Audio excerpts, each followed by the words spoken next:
Assalamualaikum warahmatullahi wabarakatuh. Perkenalkan, nama saya Dimas Rafi Alkafi dari kelas D3TI 03. Di sini saya akan mempresentasikan hasil UTS saya, yaitu pengembangan platform pendidikan online. Hal pertama yang dibahas dalam presentasi kali ini yaitu tantangan utama pengembangan platform pendidikan online. Yang pertama yaitu konten. Konten itu harus menciptakan yang berkualitas tinggi, relevan, dan menarik bagi berbagai tingkatan. Karena hal ini merupakan hal yang krusial, karena membutuhkan tim ahli yang mumpuni dalam bidangnya masing-masing. Kemudian platform harus menawarkan berbagai format konten, seperti video, teks, gambar, atau audio, agar bisa menarik pengguna, daya tarik pengguna. Kemudian konten harus diperbarui secara berkala untuk memastikan keakuratan dan relevansi dengan perkembangan terkini. Yang terakhir adalah platform harus mematuhi peraturan hak cipta dan lisensi untuk semua konten yang digunakan agar semua terlindungi oleh undang-undang. Kemudian yang kedua adalah teknologi. Platform harus memiliki kemampuan untuk menyediakan fitur-fitur yang mendukung, seperti alat penilaian, forum diskusi, dan ruang virtual. Selanjutnya yaitu platform harus memiliki sistem keamanan yang kuat. Nah, hal ini supaya dapat melindungi data pengguna dan konten dari akses yang tidak sah. Kemudian yang ketiga adalah platform harus dapat diakses dari berbagai perangkat seperti komputer, desktop, HP, dan laptop, karena ini untuk memastikan kenyamanan pengguna. Kemudian yang terakhir adalah platform harus mudah digunakan, baik bagi pengajar maupun pelajar itu sendiri. Nah, yang ketiga adalah interaksi pengguna.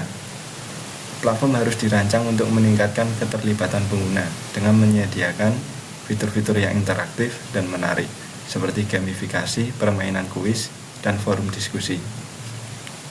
Lalu platform harus memfasilitasi komunikasi dan kolaborasi antara pengajar dan pelajar untuk menciptakan komunitas belajar yang dinamis.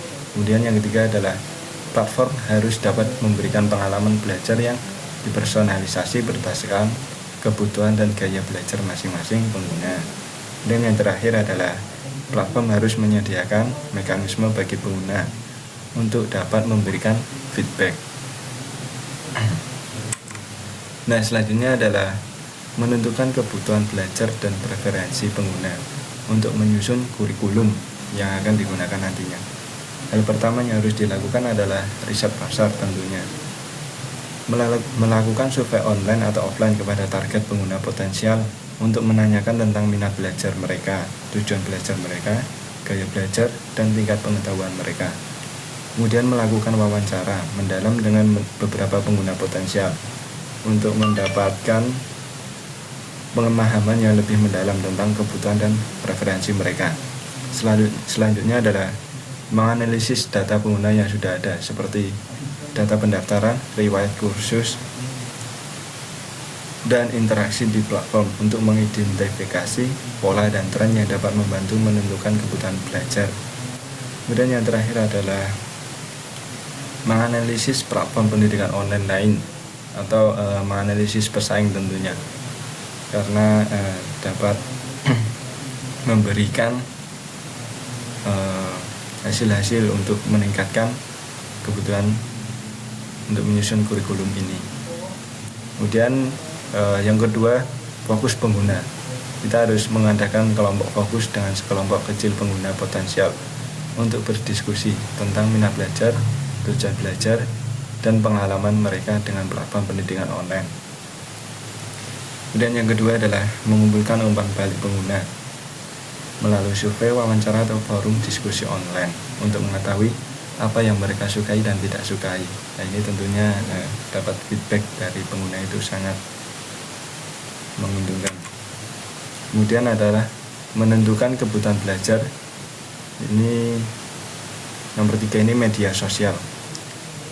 Memantau media sosial untuk melihat apa yang dibicarakan orang tentang pendidikan online dan apa kebutuhan dan preferensi mereka. Selanjutnya yang terakhir, bekerja sama dengan ahli. Ya, ini baik sekali ya, bekerja sama dengan ahli di bidang pendidikan dan teknologi untuk mendapatkan masukan tentang cara terbaik untuk menyusun kurikulum yang sesuai dengan kebutuhan pengguna potensial. Nah, ini strategi yang diterapkan di platform pendidikan online. Tentunya yang pertama adalah membentuk tim ahli yang terdiri dari pendidik, pakar materi, dan profesional industri untuk menyeleksi dan mengevaluasi konten-konten yang diperlukan nantinya.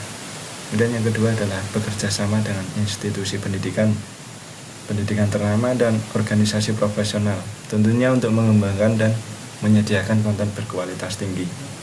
Lalu nomor 3 adalah memperhatikan feedback pengguna, karena ini feedback positif dan negatif itu saran-saran dari mereka itu diperlukan dalam strategi yang akan diterapkan nantinya. Dan yang keempat adalah menyediakan konten dalam berbagai format seperti video, teks, audio, gambar, dan infografis. Nah, ini untuk mengakomodasi gaya belajar yang berbeda nantinya, karena dapat menarik konten-konten yang menarik dapat menarik pengguna yang lebih banyak nantinya. Dan yang kelima adalah menggunakan algoritma rekomendasi.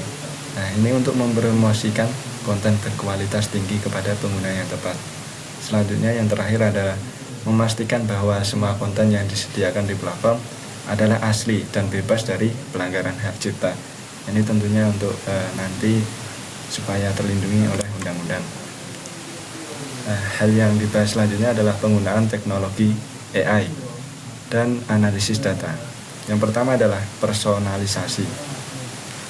AI dapat digunakan untuk merekomendasikan kursus, materi pembelajaran, dan sumber daya lain kepada pengguna berdasarkan minat, gaya belajar, dan kemajuan mereka.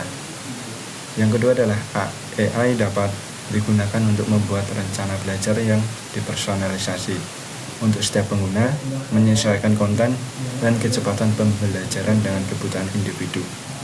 Yang ketiga adalah AI dapat digunakan untuk memberikan umpan balik atau feedback yang dipersonalisasi kepada pengguna. Kemudian yang kedua adalah aksesibilitas. AI dapat digunakan untuk menerjemahkan konten pendidikan ke berbagai bahasa ya. Tentunya ini membuat lebih mudah diakses oleh pengguna di seluruh dunia. Kemudian AI dapat digunakan untuk mengembangkan teknologi bantu yang membuat platform pendidikan online ini lebih mudah diakses nantinya. Yang terakhir adalah AI dapat digunakan untuk menyesuaikan konten pendidikan agar sesuai dengan kebutuhan individu.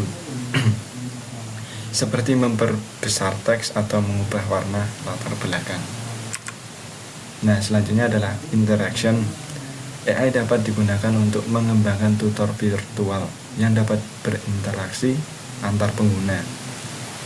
Kemudian, AI dapat digunakan untuk mengintegrasikan elemen gamifikasi ke dalam platform seperti poin, rencana, dan papan peringkat untuk meningkatkan motivasi dan keterlibatan pengguna.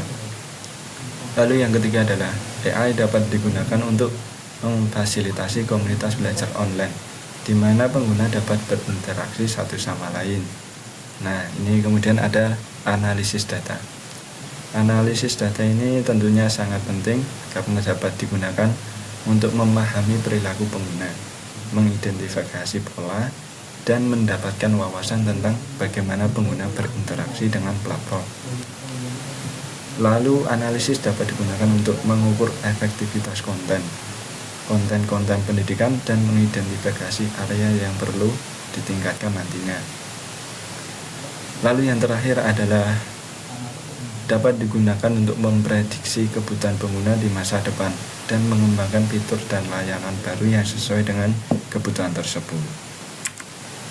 Nah, ini fitur-fitur interaktif yang dapat ditambahkan ke platform pendidikan online nantinya. Pertama adalah simulasi dan permainan edukasi. Ini penting banget karena ini dapat menarik banyak pengguna nantinya. Simulasi ini kita harus membangun simulasi interaktif yang memungkinkan pengguna untuk bereksperimen dengan konsep dan teori yang dipelajari, seperti simulasi laboratorium virtual atau simulasi bisnis. Lalu mengembangkan game edukasi yang menyenangkan dan menarik yang membantu pengguna mempelajari materi dengan cara yang lebih interaktif dan mudah dipelajari. Yang kedua adalah aktivitas dan penilaian interaktif. Mengembangkan soal interaktif yang memungkinkan pengguna untuk memecahkan masalah dan menerapkan konsep yang telah dipelajari dalam situasi dunia nyata nantinya.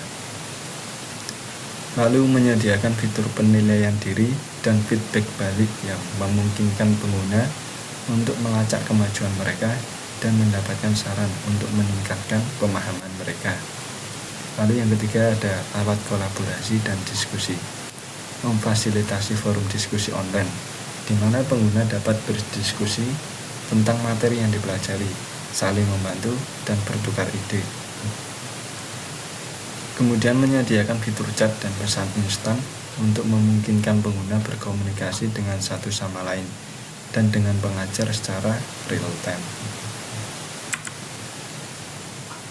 Lalu ya selanjutnya yang keempat ada media interaktif. Membuat video interaktif yang memungkinkan pengguna untuk menjelajahi konten, menyediakan infografis dan animasi yang menarik untuk memvisualisasikan konsep dan data dengan cara yang mudah dipahami. Lalu menerapkan teknologi realitas virtual untuk menciptakan pengalaman belajar yang imersif dan interaktif. Lalu yang kelima ada personalisasi dan adaptasi.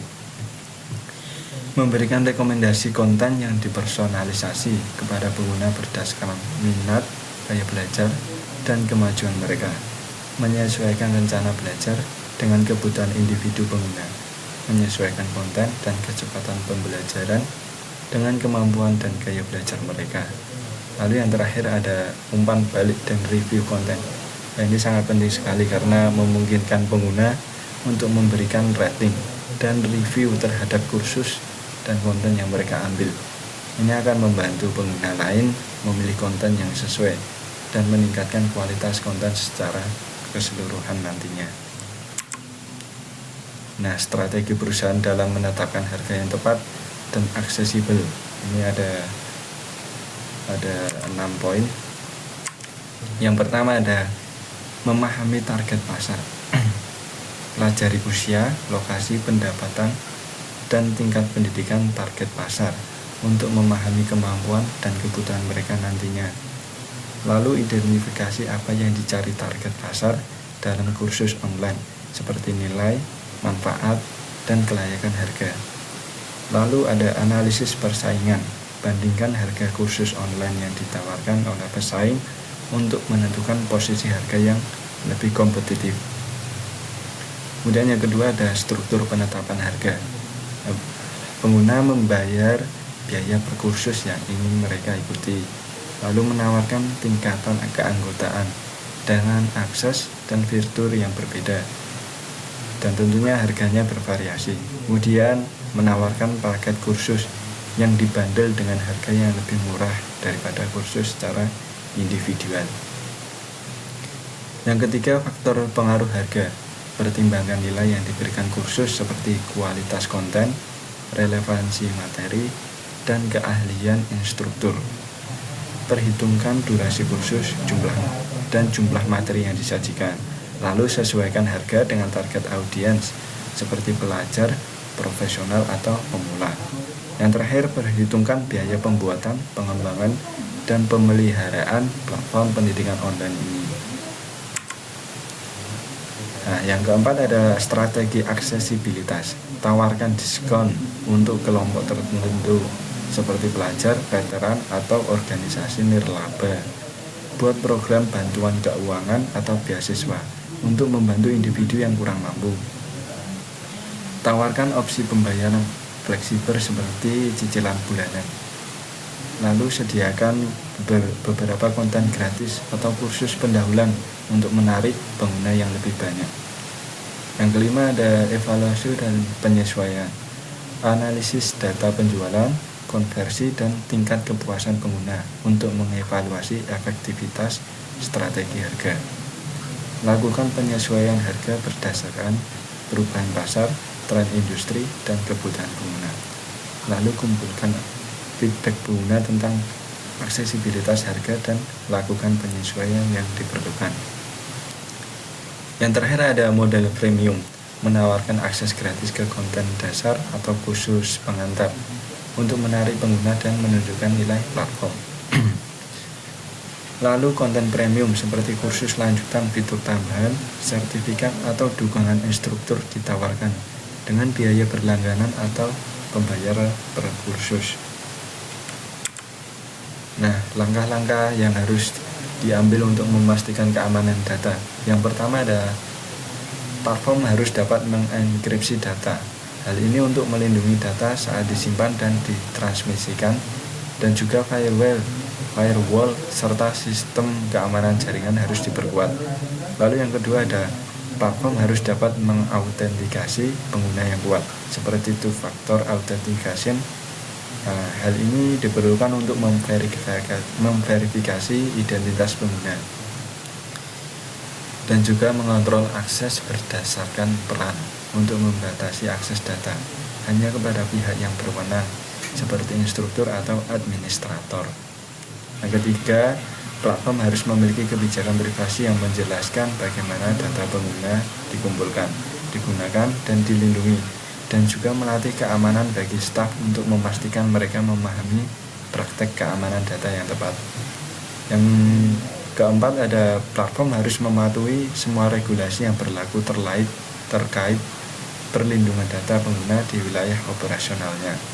Lalu yang terakhir, platform harus membangun komunikasi yang transparan dengan pengguna tentang praktik keamanan data yang harus dilakukan nantinya. Nah, mengukur tingkat keberhasilan platform. Yang pertama adalah metrik keterlibatan pengguna, mengukur frekuensi login, waktu yang dihabiskan di platform, dan penyelesaian kursus. Lalu melacak rasio penyelesaian video, partisipasi dalam diskusi, dan penggunaan sumber daya belajar. Lalu mengumpulkan umpan balik seperti survei, ulasan, dan sesi tanya jawab untuk memahami kepuasan dan pengalaman pengguna. Lalu yang kedua ada metrik prestasi belajar, menganalisis nilai ujian, kuis, dan tugas untuk mengukur tingkat pemahaman dan retensi materi, melacak presentasi pengguna yang berhasil menyelesaikan kursus dan mencapai tujuan pembelajaran. Lalu mengumpulkan feedback dari instruktur tentang kemajuan dan performa belajar peserta didiknya.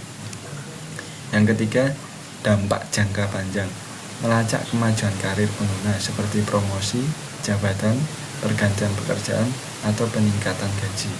Lalu mengumpulkan feedback dari perusahaan yang memperkerjakan pengguna tentang kesiapan dan keterampilan mereka. Lalu memelihara hubungan dengan alumni dan melacak kontribusi di komunitas atau industri. Yang keempat ada metrik perilaku belajar, melacak keterlibatan waktu dan kualitas tugas yang dikerjakan pengguna, lalu mengukur tingkat partisipasi pengguna dalam diskusi online dan forum tanya jawab. Kemudian melacak waktu yang dihabiskan pengguna untuk mempelajari materi, membaca artikel, dan menonton video edukasi. Yang kelima ada metrik bisnis, melacak presentasi pengunjung yang mendaftar, langganan, atau membeli kursus. Lalu mengukur presentasi pengguna yang terus aktif di platform dan dalam jangka waktu tertentu. Kemudian menghitung rata-rata pendapatan yang dihasilkan dari setiap pengguna selama hubungan mereka dengan platform yang digunakan. Yang terakhir atau yang keenam ada metrik kreativitas dan inovasi, menilai proyek kreatif dan inovatif yang diselesaikan pengguna berdasarkan platform. Lalu melacak partisipasi dan prestasi pengguna dalam kompetisi terkait bidang studi mereka. Yang ketiga, mengukur kontribusi pengguna dalam menciptakan konten edukatif seperti artikel, video, atau infografis. Nah, ini referensi yang saya dapatkan, ada beberapa referensi. Terima kasih. Mungkin itu saja yang dapat saya sampaikan. Kurang lebihnya mohon maaf. Wassalamualaikum warahmatullahi wabarakatuh.